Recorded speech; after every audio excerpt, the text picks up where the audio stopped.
อัปเดตเรดาร์ฝนภาคอีสานล่าสุดประจำวันที่27กุมภาพันธ์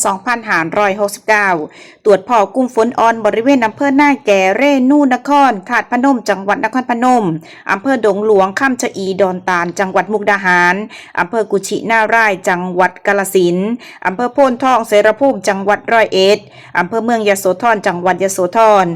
อำเภอชานุมานเมืองอำนาจเจริญปทุมราชวงศา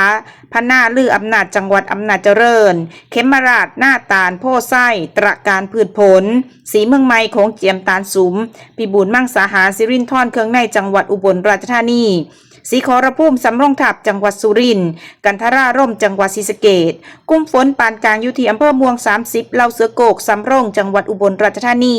กันทรักจังหวัดศรีสะเกษกุมฝนหนักอยู่ที่อำเภอสังขละจังหวัดสุรินทร์ตกแล้วกะคอมเมนต์พูดคุยแจ้งข่าวกันได้จ้ะพี่น้องคลิปนี้แอดมินลาไปแล้วสวัสดีค่ะ